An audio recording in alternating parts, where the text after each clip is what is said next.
கதை நேரம். உண்மை வெல்லும். ஒரு நகரத்தில் விஜய் என்ற இளைஞன் வாழ்ந்து வந்தான். அவன் ஒரு சிறிய கடையில் வேலை பார்த்தான். அவன் மிகவும் நேர்மையானவன்.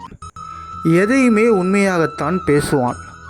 ஒரு நாள் அவனுடைய கடைக்கு ஒரு வயதான அம்மா வந்தார். அவள் சில பொருட்களை வாங்கி தவறுதலாக அதிகமாக பணம் கொடுத்து விட்டார். விஜய் அதை கவனித்தான். அவன் நினைத்தான், இந்த பணத்தை நம்ம வச்சுக்கிட்டா யாருக்கும் தெரியாது. ஆனால் உடனே அவன் மனசு சொன்னது, இது சரியில்லைப்பா, உண்மைதான் என்னைக்கு முக்கியம். அவன் உடனே அந்த அம்மாவை அழைத்து, அம்மா, நீங்கள் அதிகமாக பணம் கொடுத்துட்டீங்க, இதோ மீதியை வாங்கிக்கோங்க என்றான்.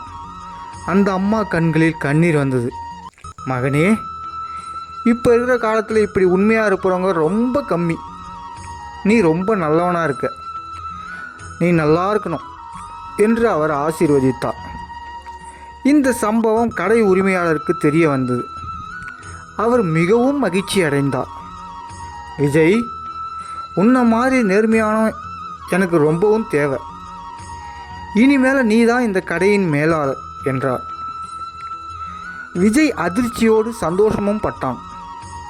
அவன் உணர்ந்தான், சிறிய உண்மை கூட பெரிய வாழ்க்கையை மாற்றும். நண்பா, உண்மை சில நேரம் கஷ்டம் தரலாம், ஆனால் முடிவில் நன்மை தரும். நேர்மைதான் நம்பிக்கையின் அடித்தளம். நன்றி, வணக்கம். இந்த கதை பிடிச்சிருந்தா லைக் பண்ணுங்கள், ஷேர் பண்ணுங்கள், சப்ஸ்கிரைப் பண்ணுங்கள். வணக்கம்.